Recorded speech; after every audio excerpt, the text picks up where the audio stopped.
Oh, heto. Kinonta ko na lahat ng mga kakilala kong may alam kung sinong pwedeng i-hired. Ito ang binigay sa akin. Napatingin si Vian sa inilapag ng matalik na kaibigan sa lamesa. Isang binder yon. Noong nakaraan pa siya nangungulit dito na tulungan siya sa kaniyang problema. Binuntong hininga na lamang niyang bigat ng nararamdaman. Kinuha niya yon at binasa. Andre Meneses, 28, 5'9", Filipino, good looking, pwedeng irampas sa kahit saan. Malaking katawan, alagang gym, boyfriend for rent yan. Impormasyon ni Tamiya. Boyfriend for rent? Tanong ni Vian. Wala na akong mahanap na iba eh. Meron nga, kapapangit naman. Kahit bagsak presyo aayawan mo. Siya ang pinaka-fresh pero mahal ang talent fee. Bes, hindi ko kailangan ng boyfriend. I need a husband ASAP. Matigas niyang paglilinaw. Napakamot sa buhok si Tamiya. Kung makawish ka ng asawa, gano'n na lang? Bes, wala tayo sa online shopping na pwede kang mag-cart ng lalaking ihaharap mo sa altar. Katwiran ng best friend. Umikot ang mga mata ni Vian. Alam niya ang bagay na yon. Kung siya nga lang ang masusunod, ay gusto niyang tumandang mag-isa. Mamatay ng mag-isa. Kaysang magpakasal at maniwala sa pag-ibig na yan. Bes, alam mo ang dahilan ko. And I'm running out of time. Oo na, alukin mo na lang ng malaking halaga si Andre Meneses na yan. Siguradong hindi yan tatanggi. Ani yan naman ni Tamiya. Muling napahugot ng hininga si Vian. Alam niyang kabaliwan ang ginagawa. Ang kaso, wala na siyang pagpipilian. Kapag pumayag, mag-set ka ng rules. Pero sa feedback naman ng mga naging customer niya, very professional si Andre. Kumbaga, 5 stars out of 5. Kaya i-check out mo na siya. Alright, tatawagan ko na siya mamaya. Walang ganang sagot niya. Nang makauwi si Vian, ay nagdiretso agad siya sa silid ng may sakit na ama. Naabutan niya roon ang personal nitong nurse. Sige nurse team, ako na rito. Sige po.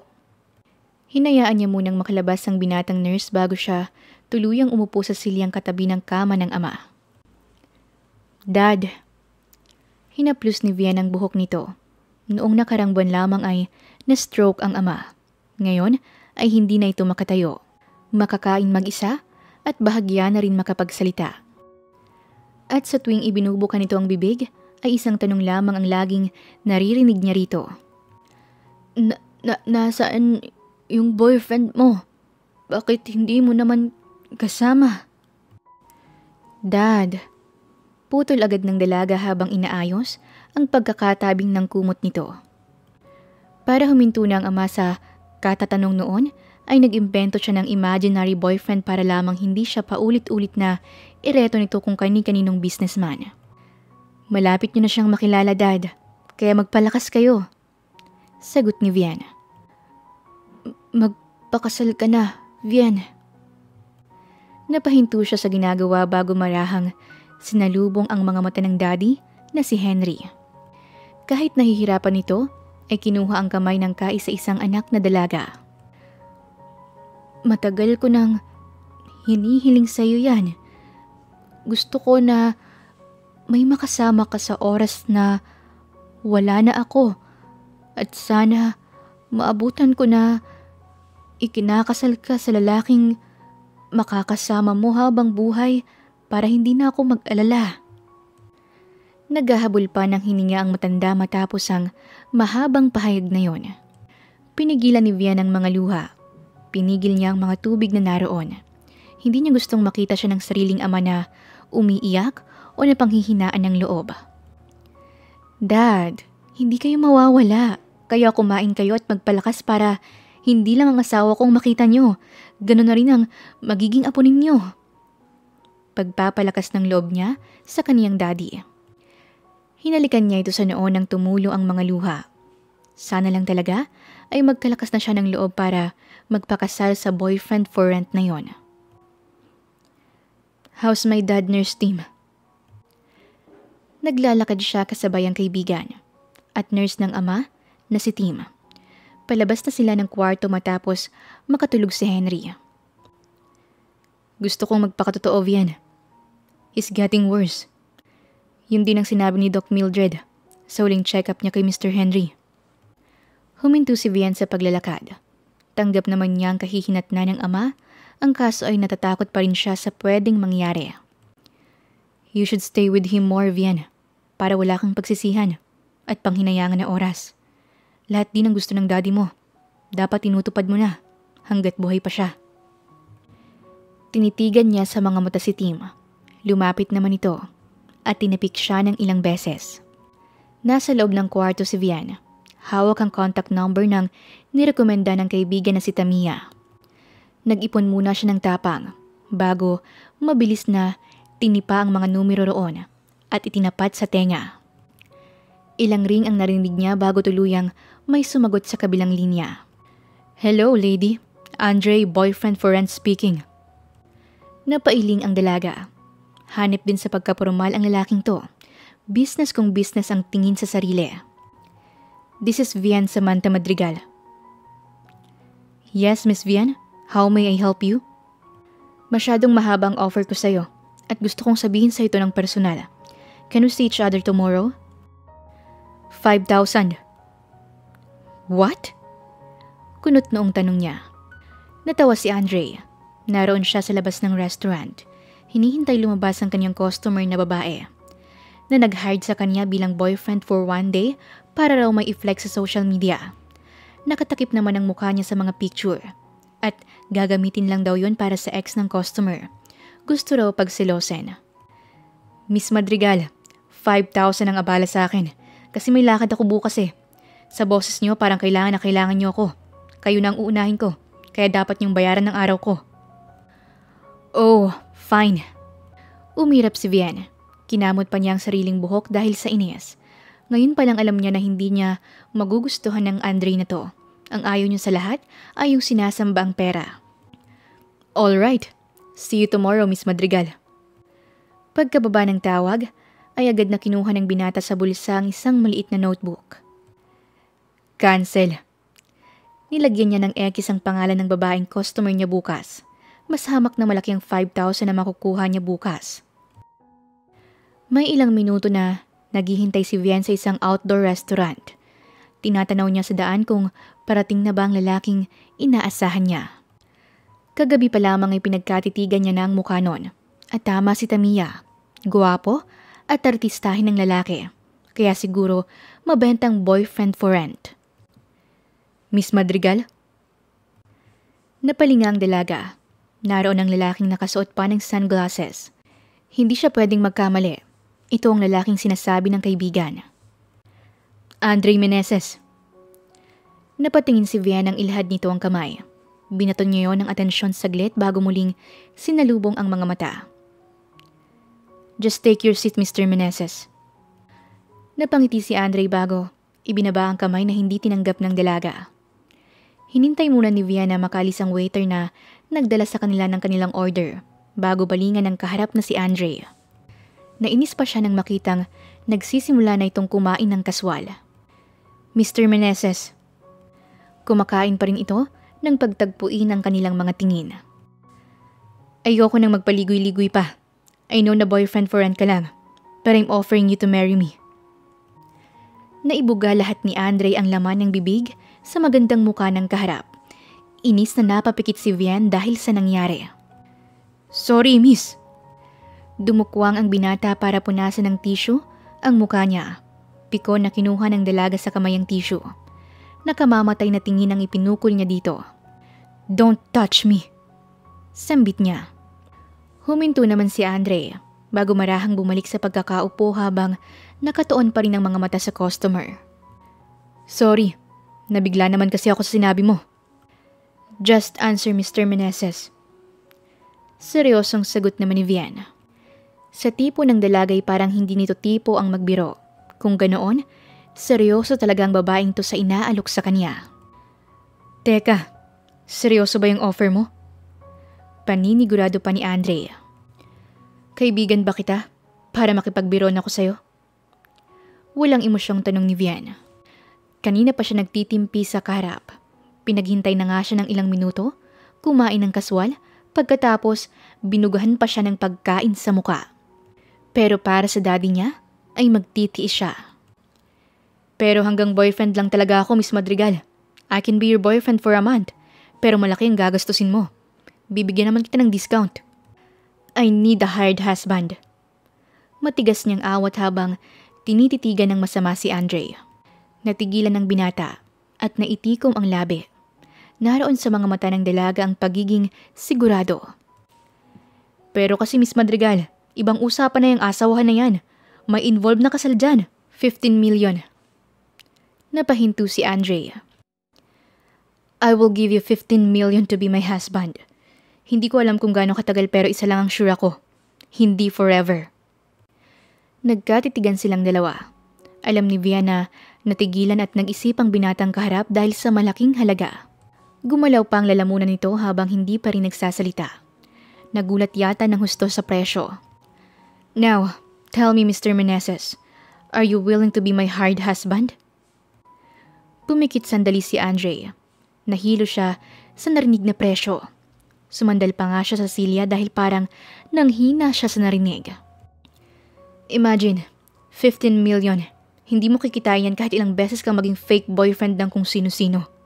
Kumbinsi ni Viana. Gusto niyang matawa dahil sa sales talk ang nangyayari sa kanila ng binata. Mr. Andre Meneses. Untag niya. Nagbukas ng mga mata ang binata matapos ang sandaling pag-iisip. Tuwid niyang sinalubong ang tingin ng dalaga. Game ako. Monthly mo ibigay ang sahod ko. Alright. Pagpayag naman ni Viana. Tinatanggap ko, Miss Madrigal. Magiging asawa mo ako. Pagpayag ni Andre. Gumuhit ang ngiti sa labi ng dalaga. Ito na ang sagot sa lahat ng problema niya. Kailan tayo kakasal? Teka, sagot mo ang gasto sa kasal ha? Paninigurado ng binata. Yes, I'll take care of it. Ako na rin ang mag-aayos. Tatawagan na lang kita kapag araw na ng kasal natin. Okay. Parang walang nangyaring ipinagpatuloy ni Andre ang pagkain. Malaking halaga yon at kahit kailan ay hindi niya na-imagine na may mag-aalok sa kanya ng ganong halaga bilang boyfriend for rent. Pasimpleng pinanunood ni Vian ang binata. Nahihiya siyang sabihin ang bilin dito pero hindi niya rin napigilan ng sarili para makasigurado. Mr. Andre Meneses. Seryosong tawag niya rito. Pailalim siya nitong tiningnan. Bawal ka nang tumanggap ng kahit anong boyfriend for rent commitment, okay? Oh! Ngumising parang aso si Andre. Ipinatong ang siko sa mesa bago nakangiti pa ring nilalabanan ang tingin niya. Selosa naman ang soon-to-be wife ko. Tumirik ang mga mata ni Vian dahil sa inis. Malutong naman na tumawa si Andre na halos magtalsikan na naman ang laman ng bibig. Nag-iingat lang ako. Baka may makakilala pa sa'yo. At sabihin, nagpakasal ako sa isang upahang boyfriend. May soon-to-be wife. Maayos akong magtrabaho. At malinis. Hindi mo kailangang mag-alala. Mr. Andre Meneses. Oops, ang formal mo naman. Soon to be my wifey. You can call me honey, baby, or hubby. Total, magiging husband mo naman ako eh. Patuloy na biro nito. Yuck! Natawa si Andre habang umiling. Magkita na lang ulit tayo bukas. Naiinis na tumayo si Vian at sinakbit ang bag. Guwapo nga ang magiging peking asawa, ang kaso takas yata sa mental hospital. Pero sa pag-check naman niya ng background at medical nito, ay healthy naman. Tumalikod na siya. Wifey, bayaran mo to! Habol na sigaw nito, dahilan para pagtinginan sila. Matuloy na nilinga ito ng dalaga habang may timping galit sa muka. Stop calling me that way. Nakakahiya. At saka, bayad na yan. Mahina pero mariin itong bitaw. Ganun ba? Thank you, wifey. Isa pang tawag niyang ganyan, sisipain na kita. Ano ba? Nagpa-practice lang ako para kapag mag-asawa na tayo, sanay na ako. Pang-aasar ni Andre. Ewan ko sa'yo, baliw.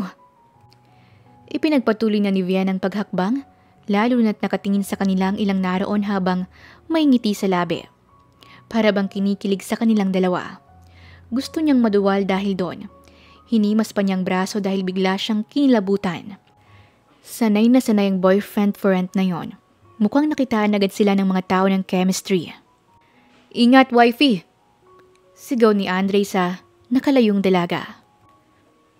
"Asawa mo?" Siniko siya ng katabing matanda. "Hindi pa ho. Magiging asawa pa lang." Mayabang niyang sagot na para bang totoong karelasyon niyang magandang dalaga. Ang tagal naman. Kulang na lamang ay magulo ang buhok ng kamutin niya yon. Kanina pa naghihintay si Vian sa munisipyo. As usual, wala pa rin ang kaniyang soon-to-be husband. Malinaw naman ang instruction niya rito. "Wifey!" Patakbong lumapit si Andre. Inayos pa nito ang sariling buhok na nagsabog dahil sa pagkakaalis ng helmet. "Sorry, late ako. Sobrang traffic." "Halika na." Kinuha niya ang kamay ni Andre at hinila para lumakad. Sinulya pa ng binata ang katabing dalaga. Kasalukuyan silang nakaharap sa judge na magkakasal sa kanila. "Bakit hindi tayo sa simbahan?" Bulong niya rito. Isang irap ang natanggap niya kay Vian. "Seryoso ka? Sa harap ng Diyos? Magsisinungaling tayong dalawa?" Mahinang bulong nito. "Sa bagay, yung gastos para sa church wedding, idagdag mo na lang sa ibabayad mo sa akin." Tuluyan ang ibinaling ni Vian ang mukha sa katabing si Andre. Sa tuwing nakikita niyang mukha ng binata na ito, isa lang ang rumihistro sa imahe nito. Pera. "Nga pala, yung tungkol sa kiss mamaya." "Oh, bakit?" May inis niyang sagot agad. "Paano yun? Saan kita hahalikan?" "Sa lips. Alangan namang sapwet." Ani niya ni Vian. "Matagal ba?" "Miss Vian Samantha Madrigal and Andre Meneses."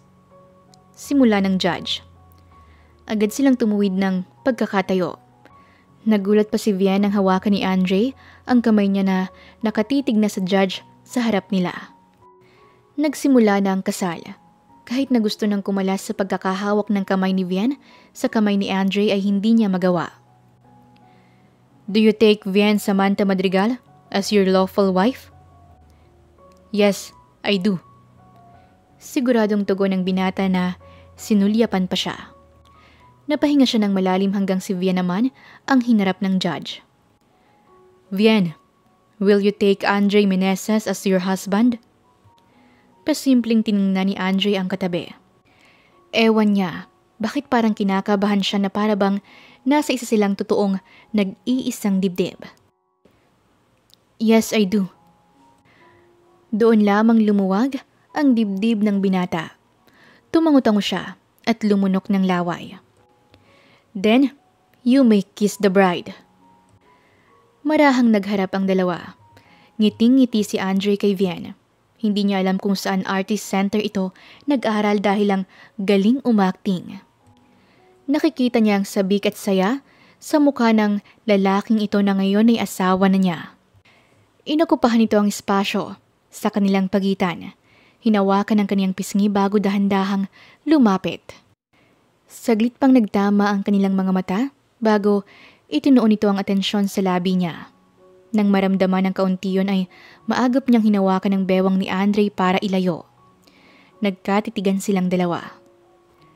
Inabutan ni Vian ng pera ang kaharap na dalawang babae. Bayad yon dahil tumayo itong witness sa kasal-kasalan na naganap. "Iba talaga kayong mayaman. Alam niyo kung paano gamitin ang pera niyo." "Iba rin kayong mahihirap. Alam niyo paano kayo makakakuha ng pera." Pagbabalik nito at nagpatiunang maglakad. "Sandali!" Habol ni Andre na sinabayan siya sa paglalakad patungo sa parking lot. "Paano nang magiging setup natin?" "Anong paano? Di uuwi ka na sa amin." "Talaga?" May anong sayang idinulot ang sinabi ni Vian sa pandinig ng binata. Habang lula ng kotse, tinapunan ng tingin ni Andre ang katabing asawa bago ang mga kamay nilang may suot na singsing. "Bukas ko lang dadalhin ng iba pang gamit ko. Malapit lang naman ang apartment na tinitirhan ko." Pagbasag niya ng katahimikan. All right. Seryoso si Vian sa pagmamaneho. Iyon ang napansin niya. Hindi rin madalas ngumiti, na parang may mabigat na problemang dinadala. Alam mo, wifey, hindi na niya naituloy ang sasabihin ng isang matalim na tingin ang ibinigay nito sa kanya. Oh, bakit? Mag-asawa na tayo. Itinaas niya ang kamay na may suot na singsing. Ganyan ako ka-professional, Vian, kaya nga in demand akong BFR. BFR? Boyfriend for rent. Umikot na lamang ang mata ni Vian dahil sa walang kwentang pinagsasabi ng asawa. Kapag nasa bahay tayo, umayos ka ha, huwag kang paloko-loko. Banta niya. Tiningala ni Andre ang malaking bahay ng makababa ng kotse. Mukhang prinsesa talaga ang napangasawa. Let's get inside. Nauna naman itong pumasok. Sumunod agad si Andre. Naabutan niya si Vian sa tapat ng isang pinto. Wait. Kinakabahang hinarap niya ang asawa. Inayos niyang suot na polo ni Andre. Natigilan pa nga ito sa ginawa niya. Pinagkatitigan niya sa mga mata ang kaharap. Ipakikilala kita kay Dad. Napakurap ang mga mata ni Andre. He's sick. Please, sundin mo lang ang lahat ng iuutos ko. Okay, wifey. Nagtanguan ang dalawa. Nabungaran ni Andre ang isang malaki at magarang kama. Mula roon ay natatanaw niya ang isang lalaking nakahiga. Dad, mahinahong wika ni Vian. Nang batuhin niya ng pansin ng asawa, ay doon niya lamang ito nakitang ngumiti habang nakatingin sa ama. Marahang nagbukas ng mga mata si Henry. Hinalikan muna ni Vian ang daddy niya sa noo. Naalala niyo po bang sinabi ko sa inyo noon? Ipakikilala ko sa iyo ang hindi lang boyfriend ko. Look, Dad, I'm married. Naiiyak na ipinakita niya ang kamay. Kumisap ang mga mata ng ama. Nahihiyang lumapit si Andre sa tabi niya. Dad, I want you to meet Andre, my husband. Pakilala niya na hinawakan pa sa braso ang lalaki. Tumaas ang dibdib ni Andre lalo na nang tingnan siya ng lalaking nakahiga. Hindi niya alam kung ngingiti ba o anong magiging reaksyon. Parang totoong-totoo na humaharap siya sa ama ng babaeng mahal. Magandang umaga po. Yumukod siya. Maingat na kinuha ang kamay at buong galang na nagmano rito. Nang bawiin niya na ang kamay, ay hindi iyon hinayaan ni Henry. Natigilan si Andre at nagtama ang kanilang mga mata ng ama ni Vian. Salamat, Andre. Naaninag niya ang mga luha sa mga mata ng biyanan, dahilan para bumigat ang loob niya. Hinigpitan niya rin ang pagkakado pa nila ng mga palad. Lihim na pinunasan ni Vian ang luha habang pinagmasdan ng dalawa sa harap niya. May kung anong saya ang meron sa puso niya. Huminto si Andre sa paglalakad nang makapasok sa loob ng kwarto ni Vian. Dire-diretsong nagtungo ang asawa niya sa isang pinto na palagay niya ay CR. Andre, tawag niya habang nakaupo sa sofa. Nasa veranda ito ng kanilang kwarto. Hinawi ni Andre ang kurtina bago lumapit. Umupo ka. Anong meron? Here. Inilapit ni Vian ang isang papel sa kaharap. Tiningnan lang siya nito saglit bago tuluyang kinuha at binasa. Rules and regulations? Yes, basahin mo. Para alam mo ang do's and don'ts as my hired husband. Matyagang binasa naman yun ni Andre. Maraming rules doon ang nagpapakunot ng mga noo niya. No kiss? No touch? Tapos walang pakialamanan? Yes. Paano kapag nanghingi ng apo ang daddy mo? What? Mag-hire ka pa ng ibang baby maker? Pagod na sumandal si Vian sa sofa. Isa pa nga yun sa iniisip niya. Kung hihilingin niyo ng ama, ay paano niya mapagbibigyan? Hinding-hindi niya ibibigay ang virginity sa lalaking to. Huwag mo nang problemahin yon. Ang trabaho mong gawin mo. Okay? Nandyan yun sa papel. Bawal ang pakialamanan. Bawal kang magtanong unless tungkol sa pagiging asawa ko. Ba't bang sungit mo? Ba't kasi ang slow mo? Grabe ka naman, wifey. Pwede ba? Tigilan mo yung pagtawag sa akin ng ganyan? Ginagawa ko lang ang trabaho ko. Whatever. Tumayo na si Vian. Naglakad na siya patungo sa kaniyang kama. Nang sumampa sa higaan, ay hinagis niya ang unan kay Andre. Sa sofa ka matulog. Ano? Oh, bakit? Hindi ako sanay matulog sa sofa. Kip-kip ng asawang una nang sumampa sa kama. Halos umalog pa si Vian dahil sa malakas na pagbagsak ni Andre. Nakadapa itong humiga at nagtakip ng unan. Ilang beses niyang niyugyog ang peking asawa. Hoy! Tumayo ka nga riyan. Inaantok na ako. Huwag kang magulo. Sagot nito habang nakayukyok ang muka sa unan. Ano ba? Get up! Mas nilakasan ni Vian ang pag-alog sa katawan ni Andre. Pero wala itong kagalaw-galaw. Nagtalokbong pa ito ng kumot.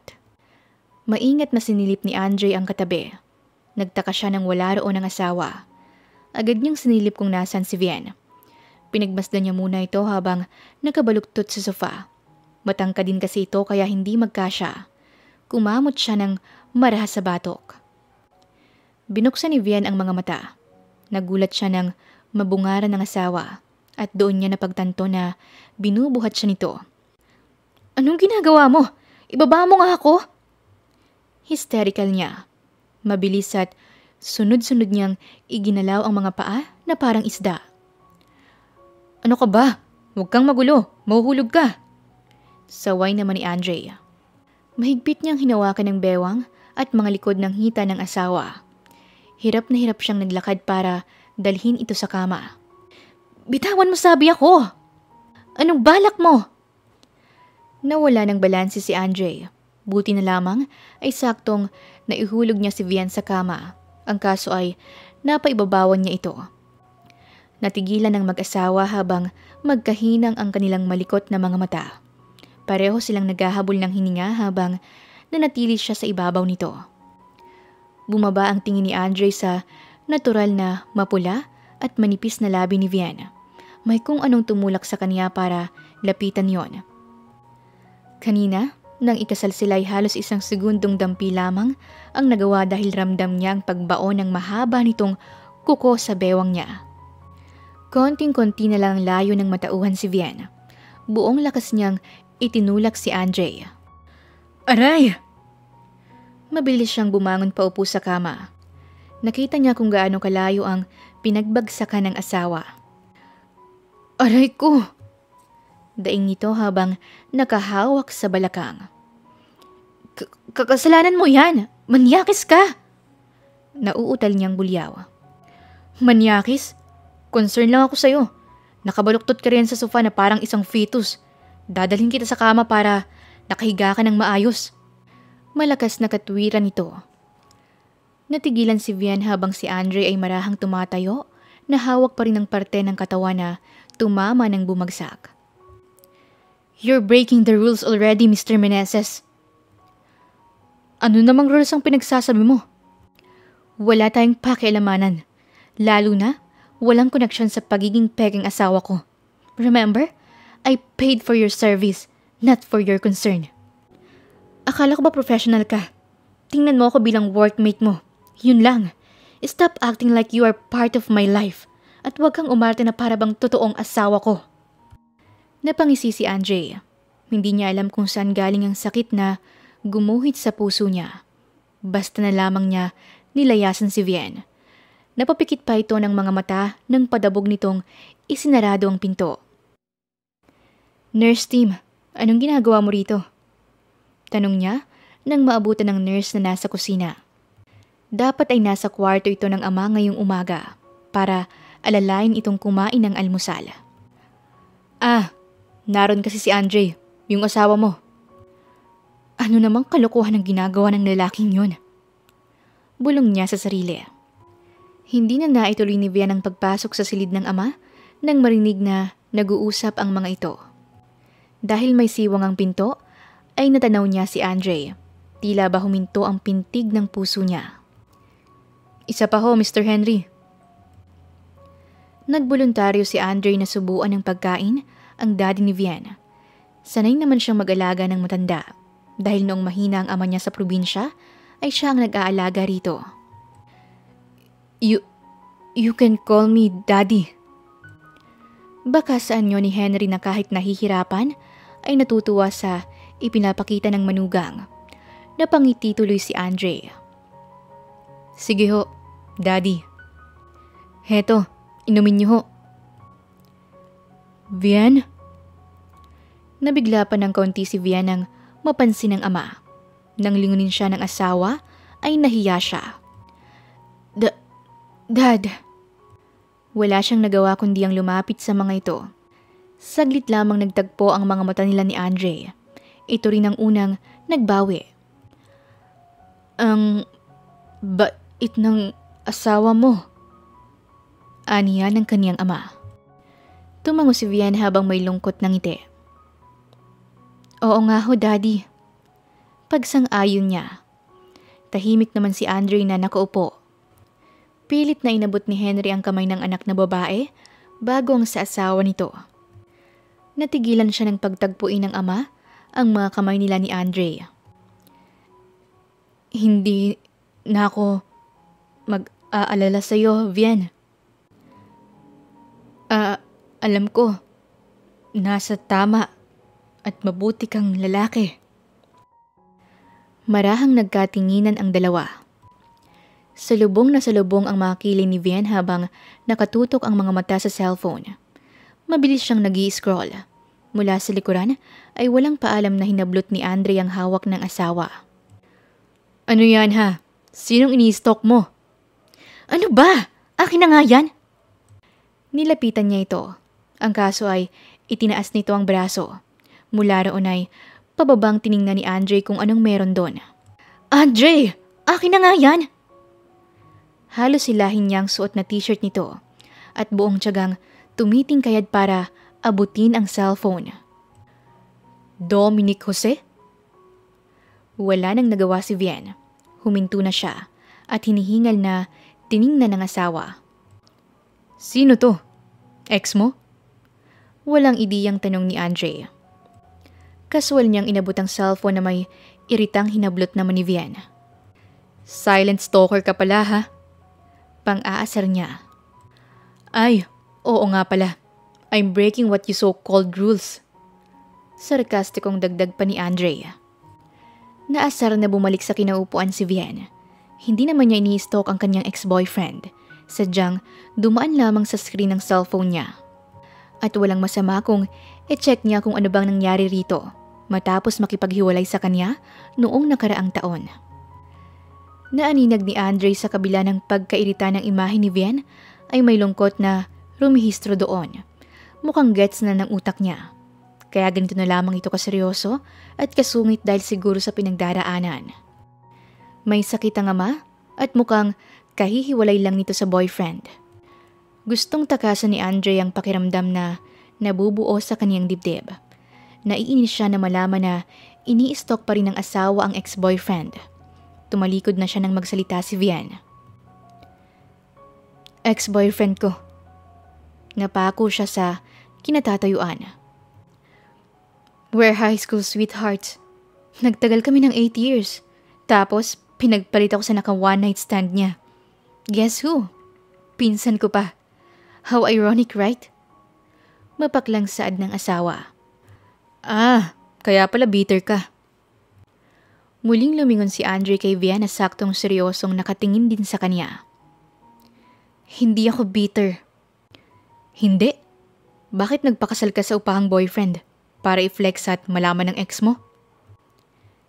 Hindi ako ganun kababaw, Andre. Tinitigan niya lamang ang asawang nakaupo sa sofa. Walang emosyon ng anyo niya habang pinagmamasdan ito. I hired you as my husband for my dad. Napakurap ang mga mata ni Andre.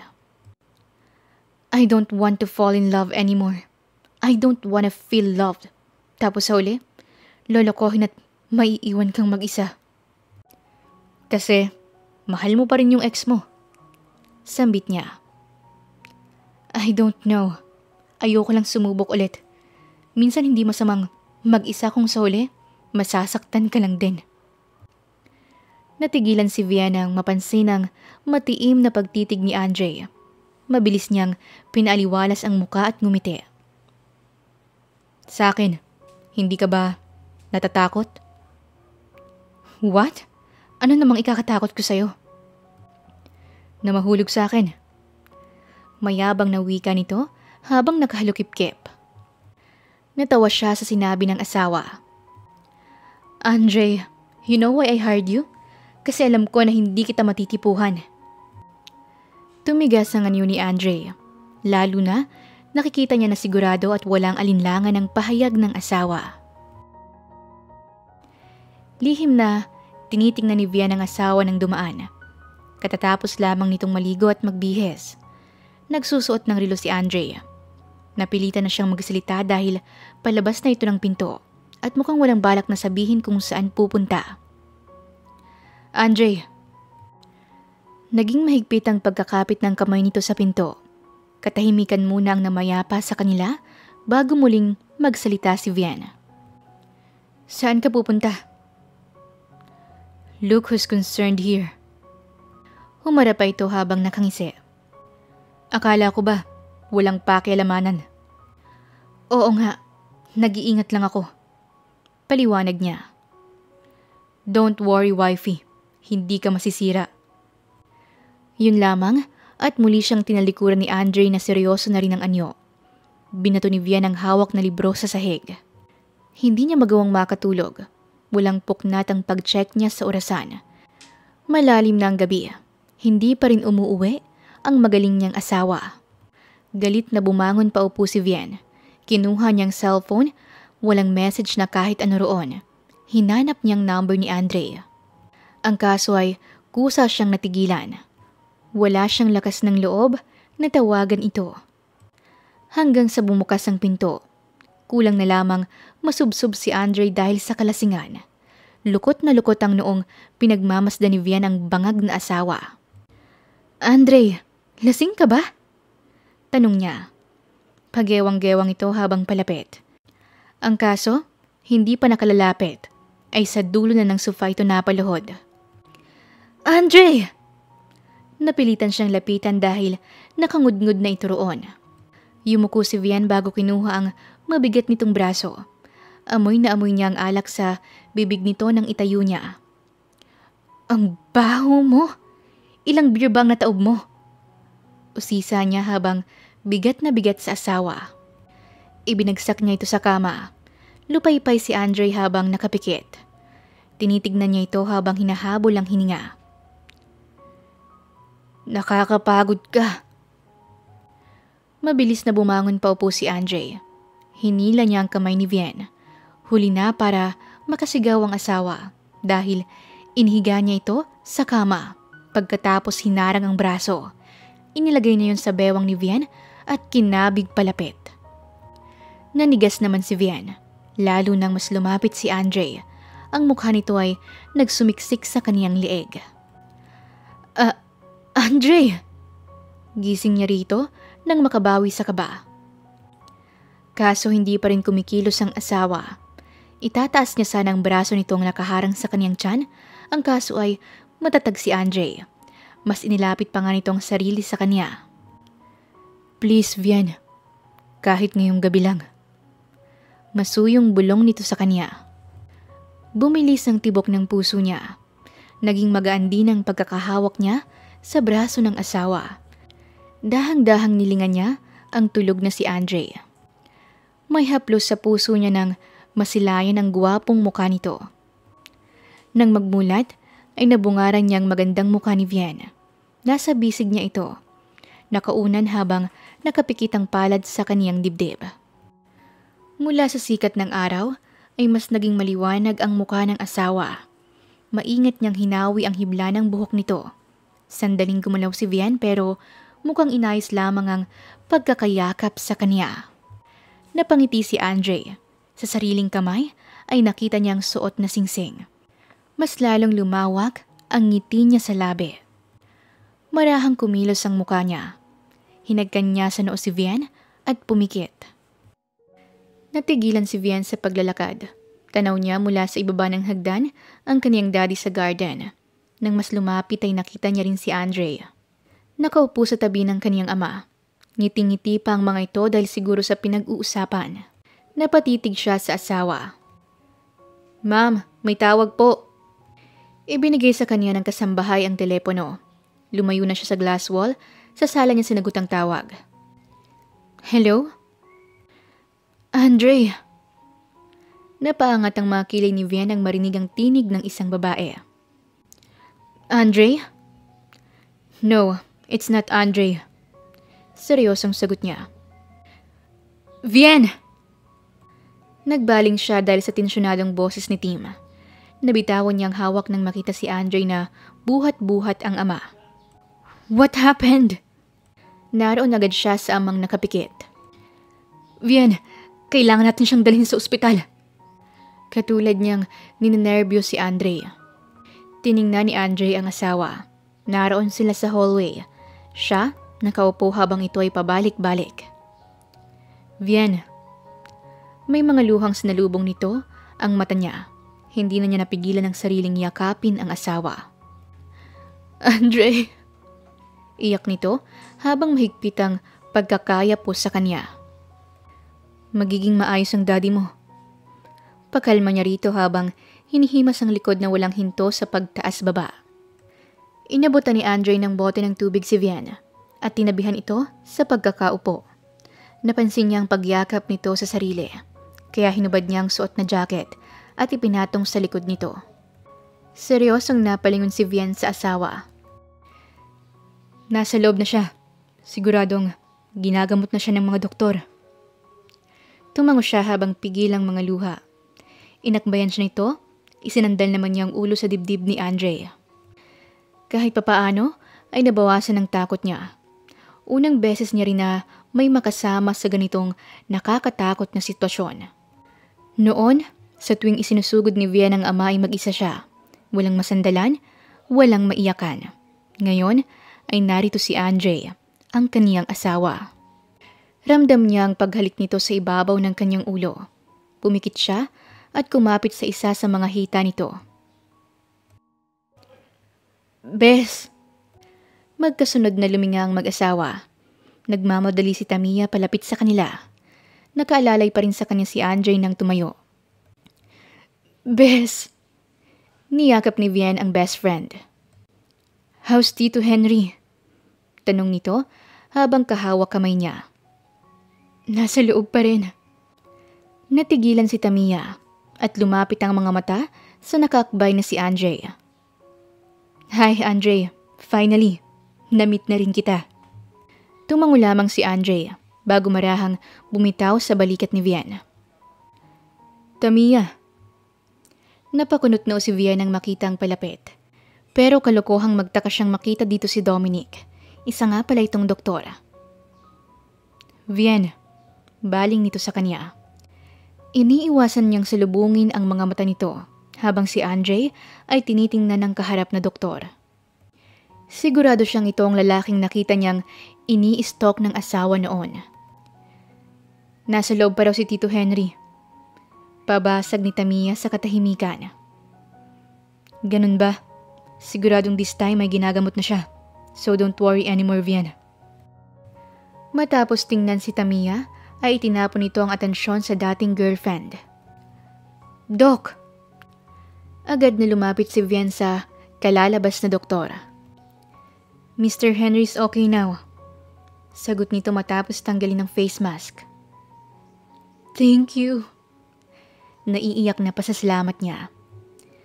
"But, can I talk to you privately, Miss Madrigal?" May kung anong bumundol sa dibdib niya. Hindi maganda ang kutob niya sa sinabi ng doktor ng ama na si Dr. Mildred. Aalukin pa lamang sana ni Andre na samahan ng asawa ay nagsalita na agad si Dominic. "I'll go with you, Vian." Sinigurado niyang maayos ang biyanan sa higaan ng ihiga ito katulong si Tim. Dahil ayaw ni Henry na manatili sa ospital, ay kagad na itong nagpauwi. Where's Vian? Mahina man ay narinig iyon ni Andre. Umupo siya sa silya na nasa tabi ng kama nito. Nasa ospital pa ho. Nauna na silang umuwi hatid ng ambulansya, habang si Vian ay nanatili sa ospital kasama ang kaibigan at si Dominic. Alagaan mo ang anak ko. Oo naman ho. Sagot niya. Kinuha ni Henry ang kamay ni Andre. Napaseryoso siya dahil doon. Sinalubong niya ang mga mata nito. Alam ko na malapit na akong... Huwag niyo hong sabihin yan. Malulungkot si Vian kapag narinig yan sa inyo. Mahal na mahal kayo ng anak niyo at gusto niya kayong makasama pa ng matagal. Tumangon ng kaunti si Henry at ngumiti. Don't leave my daughter. She might look strong, pero kailangang may mag-alaga at magmahal sa kanya. Kapag nawala ako, mag-isa na lamang siya. Hindi ho mangyayari yon. Hindi ko ho siya iiwanan. Pangako yan. Huminto sa pag-ikot si Andre nang makitang pagpasok ni Vian sa loob ng bahay. Bagsak ang pagkadala nito ng bag habang suot pa rin ang jacket na ibinigay niya. Ba't gising ka pa? Pagod nitong tanong. Hinihintay kita. Nakatulog ng daddy mo. Ganun ba? Matulog ka na. Humakbang na si Vian patungo sa kwarto ng ama. Napahinto siya sa paglalakad nang magtanong ang asawa. Anong sabi ng doktor? Ipinagpatuloy niyang paglalakad. Vian, gusto ko lang malaman. Please, Andre. Just sleep. Labas na ito sa trabaho mo. Ano ba? Piko na putol nito sa kanya. Hinarap agad ni Vian ang galit na si Andre. Madilim ang anyo nitong hinihintay talagang magtagpo ang mga mata nila. Gusto ko lang malaman kung ayos lang ang daddy mo dahil nagmamalasakit ako sa kanya. Sa'yo. Alam kong hired husband lang ako, pero higit naman doon ang pagkatao ko, Vian. Hindi lang naman tungkol ito sa trabaho at pera. At tungkol saan? Tanong naman ni Vian. Lumapit pa ito kay Andre. Tell me, Andre. Napalapit na ako sa daddy mo. May malasakit ako sa kanya. Kumurap ang mga mata ni Vian. Ramdam niya yon, kahit hindi sabihin ng asawa. Halos nga wala nang gawin ng nurse ng ama na si Tim dahil ginagawa na ni Andre ang lahat ng pag-aalaga rito. Pero ang tingin mo lang sa akin, upahang asawa. Hindi mo na ba ako kailangan dahil nandiyan na yung ex mo? Saan naman ang galing yan? Iritang pagtatanong niya rito. Bakit? Masigit ba siya sa akin? Sa bagay, doktor siya, habang ako, boyfriend ng kung sino-sino. Pag-uhusga ni Andre sa sarili. Gulong-gulo naman ang anyo ni Vian. Hindi niya alam kung bakit napunta sa ganito ang kanilang usapan. Nagkakapersonala na silang dalawa. Vian. Tiningala niya si Andre. Naroon na sila sa kwarto. Siya ay nakaupo sa sofa, binabasa ang ilang findings at reseta na gamot ng ama. Nagkatitigan lamang sila. Kailangan ko kasi ng pera. Nahihiyang wika nito. Oh, I see. Wait lang.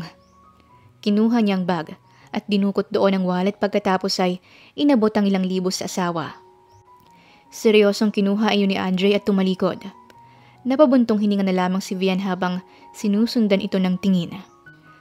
Alam niyang may galit ang asawa niya sa kanya dahil sa mainit nilang pagtatalo. Ayaw niya lang naman maapektuhan at madamay si Andre sa problema niya. Asawang trabaho nito sa kanya, hindi ang pasanin ng buhay niya at nilang mag-ama. Hanggang sa tumunog ang cellphone ni Andre na naiwan ito sa kanilang silid. Agad na tumayo si Vian at natagpuan iyon sa kama. Nung una nag-alangan pa siyang buksan ng message na naroon. Ang kaso, baka importante. Nasaan ka na? Nasa trabaho ako. Narito na kami sa cafe. Sige, pupunta na ako. Mag-order na kayo ng gusto niyong kainin at akong magbabayad. Kailangan namin ng pera. Magkita tayo. Miss na kita. Isang mahabang conversation yun ni Andre at pangalan ng isang babae. Mitch? Sino yun? Girlfriend niya? Tanong mismo ni Vian sa sarili. Bumuga siya ng hangin matapos maramdaman ng galit sa dibdib. Bakit pakiramdam niya ay niloloko siya ng asawa? Marahang nagmamaneho si Vian. Tanaw niya mula sa parking lot si Andre na papasok ng cafe. Napakunot noo siya. Nanginginig ang mga laman niya. Para ba siyang isang tunay na may bahay na sinusundan ng asawa na ng bababae. Hanggang sinalubong ni Andre ang dalawang babae. Nagyakap ang mga ito.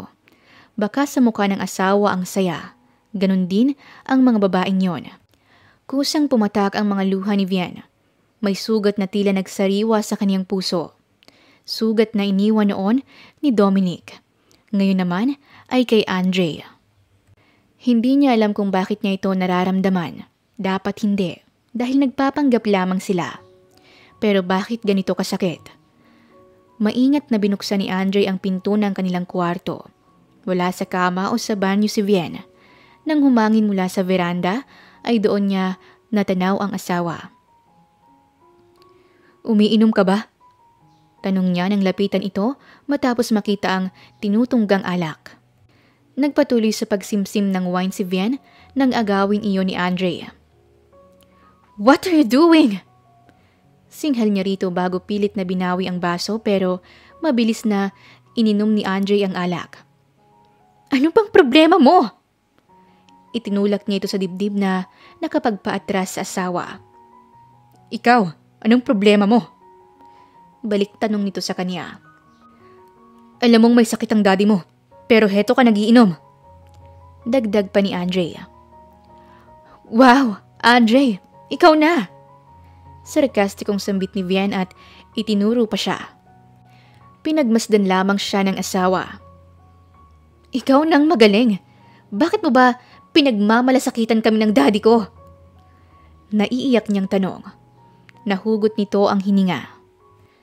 Para magtagal pa ang buhay niya? Para ano? Para magtagal ka bilang asawa ko? Para marami kang makuhang pera sa akin? Anak nang. Gigil na tumalikod si Andre kay Vian. Umaalon ang dibdib niya dahil sa galit na narinig dito. Oh, bakit? Hindi ba totoo? Nakita kita may babae kang kasama. I even read your conversation with them. Doon nag-aarakong makilay siyang hinarap ng asawa. Matapang niya yung sinalubong habang may mga luha. Sa kanila mo ba dinala yung perang kinukuha mo sa akin? Oo. Napataas ang mga balikat ni Vian dahil sa gulat nang sumigaw si Andre sa harap ng mukha niya, habang nandidilat ang mga mata. Oo, yung mga bayad, yung nakukuha kong pera sa boyfriend for rent, lahat yon napupunta sa kanila. Kung hindi nila kailangan ng pera ngayon, hindi sana ako nang hingi sa'yo. Dahil alam ko na mukhang pera naman ang tingin mo sa akin. Hindi ba? Mahinahon pero tumutulo ang mga luhang wika niya. Dahil katulad mo, Vian, gagawin ko rin ang lahat para sa pamilya ko. Yung nakita mong mga babae, mga kapatid ko sila at kailangan nila ng pera. Mapait na pahayag ni Andre. Kumurap ang mga mata niya. Ibig sabihin, mali siya sa inaakalang mga babae yon ng asawa. Yan ang hirap sa'yo. Ang baba kasi ng tingin mo sa akin. Isang upahang asawa lang na mukhang pera. Ganun mo ko tingnan. Yun lamang at umalis na si Andre sa harap niya.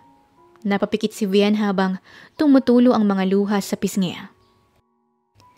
Hindi niya alam kung saan ang galing ng galit na mayroon siya, kaya nasabi niya yon kay Andre. Nilalamon siya ng inis sa tuwing naiisip na may babae ang asawa. Vian. Napatingin siya kay Andre na nakatayo sa gilid. Kasalukuyan niyang binabantayan ng ama. Pwede ba tayong mag-usap? Seryosong untag ng asawa. Tumango siya bago sinulyapan ng tulog na ama. Nang makalabas ng kwarto si Vian, ay otomatikong hinarap siya ni Andre. Nahihiyang sinalubong ni Vian pero ang asawa niya ay walang nababasang emosyon doon. Buuin mo ng bayad mo sa akin. Napatitig siya sa mga mata nito. Kailangan ko ng pera. Ma'am, may bisita po. Singit ng kasambahay. Sabay silang napatingin sa kasunod nito. Si Dominic yon. Bumilog ang butas ng ilong ni Andre. Bago pa masaktan ng tuluyan ng doktor ng ex ng asawa, ay muli niyang hinarap si Vian. Sabihan mo na lang ako. Hindi na nakatugon si Vian nang walang paalam na umalis si Andre. Binangga pa nga nito ang balikat ni Dominic. Hindi mo kailangang magpunta rito. Vian, Dominic, hindi ka ang doktor ng daddy ko. Matigas niyang putol sa pagpapaliwanag nito. Gusto ko lang makabawi. Mapagkumbabang bigkas ng ex-boyfriend. Gusto mong makabawi? Huwag mong saktan ngayon ang girlfriend mo. Doon ka makakabawi. Manang, pakihatid si Dominic sa labas. Baling ni Vian sa kasambahay. Inalalay naman itong makalabas ang dati niyang nobyo. Noon, akala niya hindi na siya makakaahon sa pag-ibig para kay Dominic. Noon ramdam pa niyang sabik na makita ito. Ngayon ay naglaho na yon. Kung galit man siya ay hindi dahil yun sa panluloko sa kanya noon. Hindi niya lang makuha ang punto ng pagdalaw pa nito sa kanya. Napahinto si Vian ng makasalubong ang ama na nakasakay sa wheelchair at tulak-tulak ni Andre. Sa nakalipas na araw ay naging malamig ang pakikitungo ng asawa. Ni hindi na ito tumatabi sa kaniyang kama. Pinagkakasya ang sarili sa maliit na sofa. Sa tuwing magsasalubong ay umiiwas ito, lalo na ang mga mata. Vian, mahinang tawag sa kanya ni Henry. Why, Dad? Inilapit niya ang mukha rito para marinig ang sasabihin. Pwede bang sabay-sabay tayong kumain ng asawa mong si Andre? Napatingin siya sa asawa. Andre, untag ni Henry sa manugang. Oho naman. Ngumiti ng tipid si Vian. Sa garden nila napiling kumain. Pinanood na lamang niya kung paano alalay ni Andre ang kanyang daddy sa pagkain. Napatitig siya sa guwapong mukha nito. Kung may hihilingin man si Vian, ayun ay sana totoo na lamang ang lahat ng ito. Malakas ang kanyang daddy at totoong asawa niya si Andre. Sana ay hindi na nito kailangan ng pera para lamang magpanggap bilang asawa niya. Vian. Yes, Dad? Garalgal niyang wika at mabilis na pinunasan ang mga luha. Gusto ko nang magkaapo. Nagkatinginan sila ni Andre pero natatarantang binawi niya yon at tinutok sa ama ang atensyon. Ayaw niyo pa ba? Ilang buwan na kayong mag-asawa? Patuloy ni Henry na binalingan ang manugang. Ang bagal mo naman, Andre. Aniya ng matanda. Napatungo ng ulo si Andre habang may alangang ngiti sa labi. Andre. Tawag ni Vian. Pahiga na ito sa sofa habang siya ay nasa kama at nakaupo. Huminto lamang ang asawa sa paghiga pero hindi siya nilinga. Thank you for being with my dad for a couple of months. Dinagdagan ko na yung bayad ko sa'yo. Mahinang wika niya. Ipinagpatuloy pa ni Andre ang paghiga sa sofa. Siya naman ay tinatanaw lamang ito. Sa totoo lang, hindi siya sanay sa pinakikita at pinaparamdam ng asawa. Hindi na ito makulit, ni hindi niya mayakap o kahit makatinginan. Sa harap ng daddy niya inaasikaso at asawang turing nito sa kanya. Pero kapag sila na lamang dalawa, wala na. Andre, nanginginig ang himig ni Vian. Yung tungkol sa sinabi ni Dad, hindi natin gagawin yun, Vian. Bumangon si Andre at pinagtagpo ang kanilang mga mata. Hindi tayo gagawa ng bata para sa pera. Hindi natin pagbibigyan ng daddy mo dahil sa pera. Alam ko, hindi naman tayo aabot sa ganon. Nakausap po ng doktor ni Dad at hindi na magandang lagay niya. Ayoko siyang taningan pero hindi na siya magtatagal. Pigil ang luhang paliwanag ni Vian. Hindi na nakakakain ang kanyang daddy. Kung noong nakaraan ay nakakaupo pa ito sa wheelchair, ngayon ay hindi na. Lubusan din ang pagbagsak ng katawan nito. Kung sa oras na mawawala si daddy, pwede ka nang umalis. Pwede na tayong maghiwalay. Pinigilan ni Vian na humagulhol habang sinasabi ang mga ito. You can be free, Andre. Ako ang mag-aasikaso ng annulment natin. Wala kang kahit anong babayaran. Yung pera mo, buo mong makukuha. Gumagalaw ang lalamunan ni Andre habang naiinis na tumatango-tango. Nagbabadya na rin ang mga luha nito sa mga mata.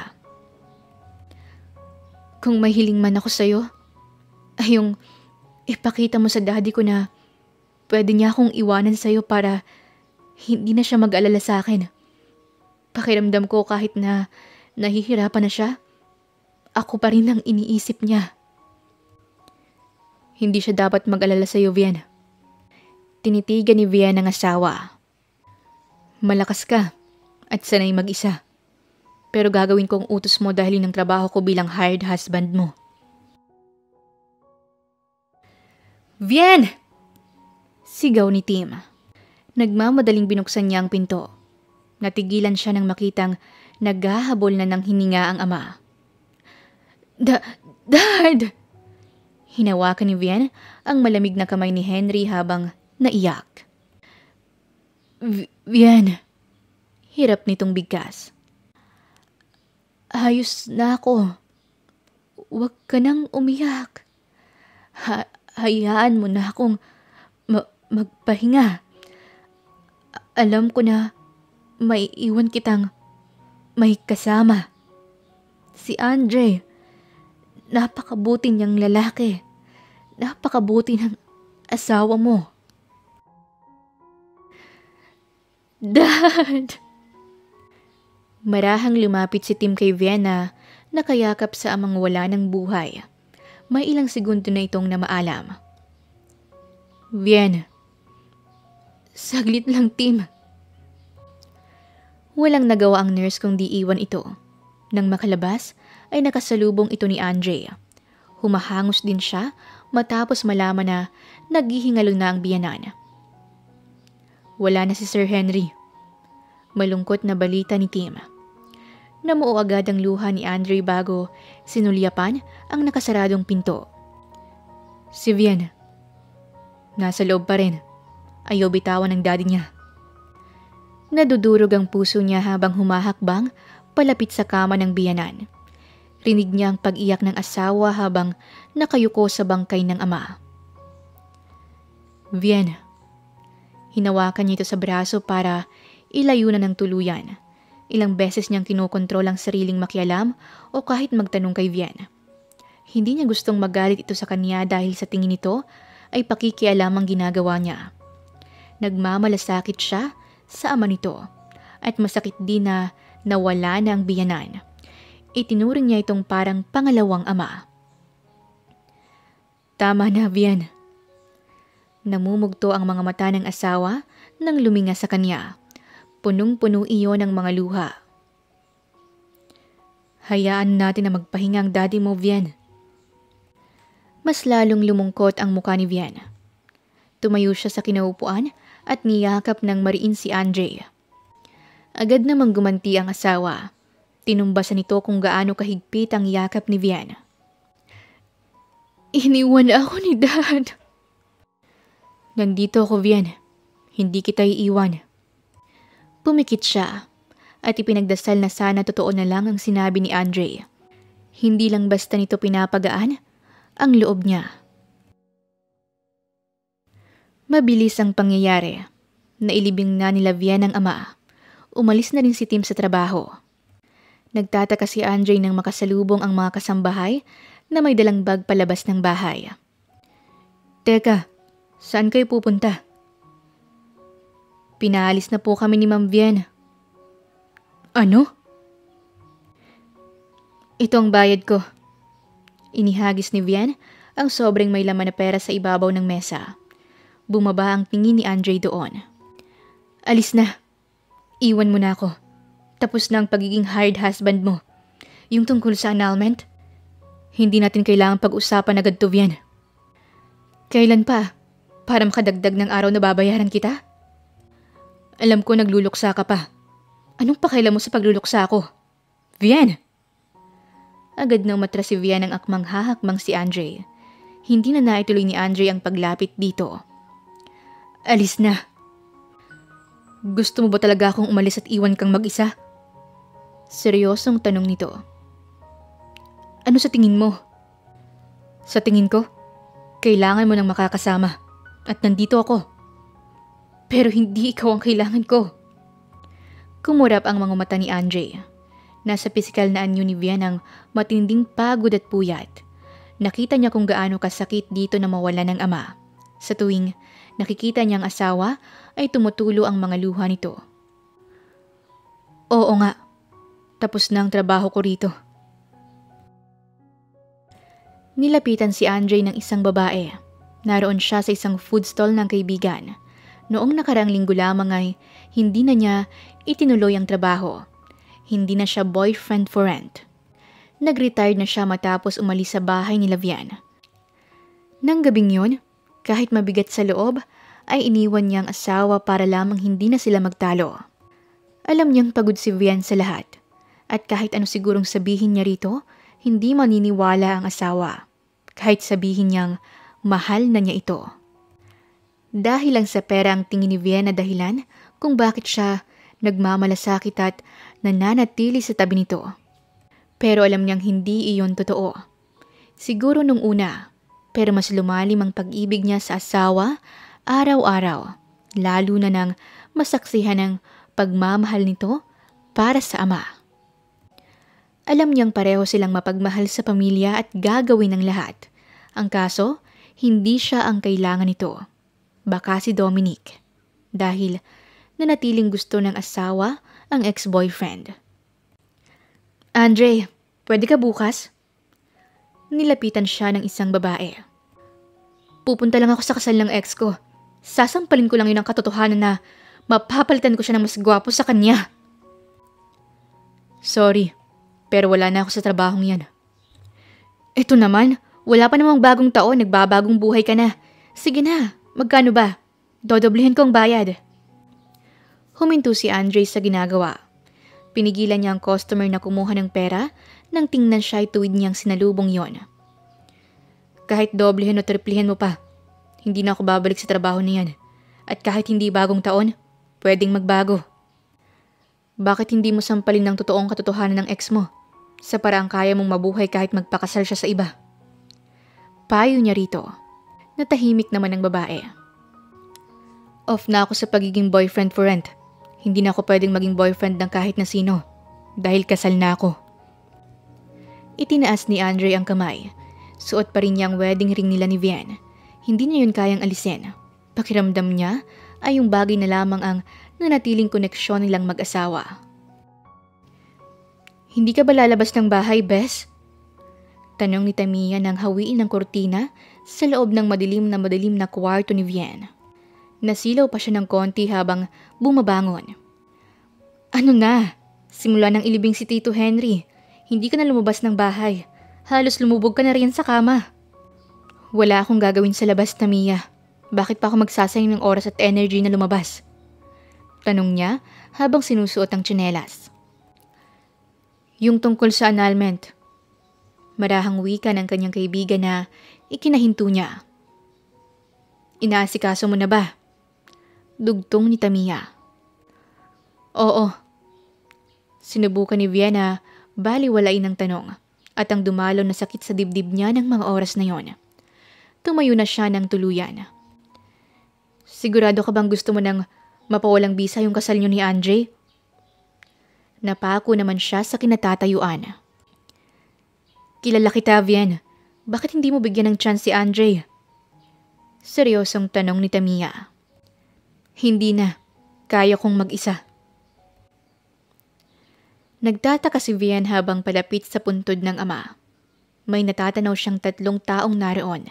Tila ba dinalaw ang kanyang daddy. "Excuse me?" Sabay-sabay na napatingin si Andre at ang 2 kapatid niyang babae sa dumating. Nagkatinginan silang mag-asawa. "Vian, anong ginagawa niyo rito? Kaano-ano kayo ni Dad para dalawin siya?" Tanong ni Vian na hinahagod ng tingin ang babaeng kasama ni Andre. Inilayo niya ang mga kapatid at humarap dito. Saglit pa silang parehong natigilan ng maghinang ang mga mata hanggang sa unang umiwas si Vian. "Dumalaw lang kami saglit. Aalis din kami." Hindi na siya binalingan ng tingin ng asawa. Yumuko ito at inilagay ang bulaklak na para sa ama. Kusang umalis ang mga kapatid ni Andre dahilan para maiwan silang 2. Pinagmasdan niya ang mukha ni Vian. Walang pinagbago. Maganda pa rin ang anyo nito. Bumaba ang tingin niya sa daliri ng asawa. Wala na itong suot na singsing. "Kumusta ka?" "Obviously buhay pa." Malamig nitong sagot habang nakatitig sa lapida ni Henry. "Wala ka bang customer ngayon?" Pasaring ni Vian. "Wala. Nasa korte ng annulment natin. Pwede ka na ulit maging professional boyfriend for rent." Napangisi si Andre. "Oo, tumatanggap na nga ako ng bagong customer." Pagsakay niya sa inaakala ng asawa. Nagkiskisa ng mga ngipin ni Vian. Hindi niya inaasahang magpapatuloy pa rin ito sa ganoong trabaho matapos ang lahat ng mga nangyari sa kanila. "Mukha akong pera eh." Piko na wika ni Andre sa sarili. "Hindi mo na kailangang sabihin. Alam ko na noon pa man, mukha ka ng pera, Andre." Humarap pa siya sa asawa at tinitigan ito sa mga mata. Kahit patulo na ang mga luha, ay ngumiti pa rin siya rito. "You can go. Hindi mo responsibilidad ang dalawin ng daddy ko. Hindi kanya anak ko kahit na kaano-ano." "Okay, gets ko. Kung ano man ang mayroon sa atin nun ay trabaho lang. Mauna na ako." Pinanatili ni Vian ang peking ngiti sa labi. Nakikita niya sa mukha ni Andre ang pagkainis. Nang talikuran siya ng asawa, ay doon lamang tumulo ang mga luha niya. Hindi nito alam kung gaano siya nangungulila rito. Tapos malalaman niya na parang baliwala lamang ang lahat-lahat. "Hello, Andre?" "Hello, Tamia." Nagpunta pa siya sa terrace ng kanilang bahay dahil maingay ang pagpatak ng ulan sa bubong. "Hindi mo ba kasama si Vian?" "Hindi. Bakit? May problema ba?" Kinakabahan niyang tanong. Gabi na at maliwanag pa nang magkita sila ng asawa sa sementeryo kanina. "Hindi pa kasi siya umuwi eh." "Ano? Natawagan mo ba?" "Hindi nga sinasagot eh." Napasilip si Andre sa madilim na langit. Sa tingin niya hindi hihina o hihinto ang ulan. Nasaan kaya si Vian sa mga oras na ito? Matyagang naghihintay si Andre sa labas ng madilim na bahay ni Vian. Hindi naman na siya nag-aalala dahil tumawag na si Tamia sa kanya na pauwi na ang asawa. Napahinto si Vian sa pagtakbo nang mabungaran si Andre sa labas ng kanyang bahay. Nagdugtong ang kanilang mga tingin. "Anong ginagawa mo rito?" Tanong niya habang naglalakad palapit. "Hinihintay ka." "Umalis ka na." Nagtungo siya sa pinto ng bahay at binuksan yon. Nang makapasok ay agad na sumunod si Andre. "Pwede ba tayong mag-usap?" "Bakit? Kailangan mo ng pera? Kulang bang binigay ko sa'yo?" "Vian, hindi ko kailangan ng pera mo." Ipinagpatuloy niyang paglalakad paakyat ng hagdan. Sinundan pa rin siya ng asawa. Napipikon siyang hinarap ito. "Umalis ka na nga sa bahay ko! Ipapupulis kita!" "Ah!" Sigaw ni Vian nang buhatin siya ni Andre. Isinampas sa balikat at dinala sa kanilang kwarto. May kalakasang ibinato siya ng asawa sa kama. Naroon ito sa dulo. Hinahabol ang hiningang nakapamewang. Lumayas ka sa bahay ko. Bahay natin, Vian. Asawa mo ko. Hired husband, Andre. Matigas niyang pagtatama. Buwisit pa rin na bumaba si Vian sa kama. Buong tapang na hinarap si Andre. Bakit ka ba nandito? Get out of my house! Tinulak-tulak niya ito sa dibdib. Maliksing hinawakan nito ang magkabilang pisngi niya at siniil ng isang halik. Natigilan siya. Matapos na patitig sa mga mata ng kaharap na asawa, hindi umalis ang tingin nito sa kanya. Bakit ako nandito? Dahil mahal na mahal kita at hindi ko kailangan ng pera mo. Gusto lang kitang makasama. Maluhaluhang sabi ni Andre nang maghiwalay ang labi nito sa kanya. Gusto kong tuparin ang pinangako ko sa daddy mo, Vian. Walang halagang pera kung hindi kita kasama. May kinuha ito sa bulsa. Ipinakita sa kanya ang libu-libong pera na tingin niya ay ibinayad niya noon. Itong pera na to, hindi ito ang dahilan kung bakit ako pumayag na maging hired husband mo. Gusto kitang tulungan hanggang sa magtagal. Minahal na kita. Muling hinawakan ni Andre ang magkabilang pisngi ni Vian habang sumisigaw sa pagmamahal ang mga mata nito. Mahal kita, Vian. May pera o wala, bayad man o hindi. Gusto kong maging totoong asawa mo, hindi isang upahan. Gusto kitang alagaan at mahalin habang buhay. Niyakap niya ang asawa matapos sabihin ang lahat ng matagal na niyang itinatago sa puso noon. Mga totoong salita na dapat nitong marinig. Hindi naman makapaniwala si Vian habang yakap-yakap ni Andre. Ramdam niya ang mabilis na tibok ng puso nito habang paulit-ulit na bumubulong sa kanya ng nararamdaman nito. Wala siyang nagawa kundi ang umiyak. Marahan niyang ginantihan ng yakap ito. Mahal din kita, Andre. Humarap sa kanya ang asawa na tuwang-tuwa na may kasamang luha. Sinalubong niya ang mga mata nito. Hindi ko alam kung paano nagsimula. Basta pagising ko, mahal na kita at gusto kong sakin ka lang. Sa'yo lang ako, Vian. Hindi kita iiwan. Hinalikan siya nito sa noo bago muling niyakap. Isang maganda at kalmadong kanta ang namamayani sa simbahan habang naglalakad si Vian hawak ang isang bouquet ng rosas. Habang naglalakad ay naroon ang ilang bisita sa upuan ng simbahan at nakangiting pinanunood siya. Naroon ang mga kapatid ni Andre, ang mga kaibigan niya at ilang malalapit sa asawa. Nang tumingin sa altar ay naroon naghihintay ang lalaking pinakamamahal. Gwapong-gwapong naghihintay sa kanya.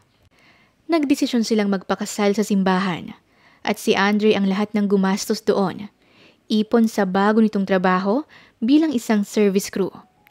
Hindi man gaanong kabongga pero para sa kanya, hindi niya yun may kukumpara sa kung kahit anong magandang bagay sa mundo o kahit sa magkanong pera. Wala iyong katulad. Hindi na rin niya itinuloy ang annulment. Napangiti si Vian kasama ng mga luha hanggang sa makarating siya sa harap nito. Kinuha ni Andre ang mga kamay niya at sabay na silang humarap sa pari at sa Diyos. Andre, tinatanggap mo ba si Vian Samantha Madrigal bilang iyong asawa? Sa sakit o kalusugan? Sa hirap o ginhawa? Opo, Father. Mas lalong lumuwag ang ngiti sa labi niya. Vian, tinatanggap mo ba si Andre Meneses bilang iyong asawa? Sa sakit man o kalusugan? Sa hirap at ginhawa? Yes po, Father. I do. Nakahinga naman ng maluwag si Andre nang marinig ang sagot ng asawa. Naging mas mahigpit ang pagkakapit nito sa kamay niya. And now, you may kiss your wife. Anunsyo ng pare. Nagtilian at nagpalakpakan ang kanilang mga bisita. Marahang nagharap ang mag-asawa. Maingat na hinawi ni Andre ang belong nakaharang sa magandang mukha ng asawa. Natawa si Vian nang kunyaring sumuntok pa si Andre sa hangin dahil sa labis na saya at excitement. Mahal na mahal kita, Vian. Mahal din kita, Andre. At isang halikang naging silyo sa kanilang pagmamahalan. Matapos nun ay hawak kamay silang lumabas sa simbahan. Alam ni Vian na masaya na ang kaniyang daddy na nakatingin sa kaniya mula sa langit. Gusto niya rin itong pasalamatan dahil itinulak siya sa lalaking hindi niya inakalang mamahalin habang buhay at ganoon din ito sa kanya. May isa pa akong gustong tuparin na wish ni Daddy Henry. Malokong bulong sa kanya ni Andre habang sakay sila ng kotse papuntang reception area. Meron pa? Ano yun? Nagtatakang tanong ni Vian nang luminga rito. Tumapat sa tenga niya ang asawa. Ang magkaapo siya. Andre? Hinampas niya ito sa braso bago sabay silang nagkatawanan. Makalipas nga lang ang ilang buwang pagsasama ni Andre at Vian ay natupad na nila ang huling hiling ng daddy ni Vian, ang magkaroon ito ng apo. Nawala man ito sa mundo, ay napalitan naman ng panibagong buhay ang puwang na iniwan ng kaniyang ama nang isilang niya ang panganay nilang anak ni Andre na isinunod sa pangalan ng kaniyang ama na si Henry Viel Meneses. Wakas. Maraming salamat po sa inyong pakikinig at sana'y nagustuhan niyo ang kwentong ibinahagi namin sa inyo ngayong araw. Muli, ito po si Inday Series at hanggang sa ating muling kwento. Maraming salamat po.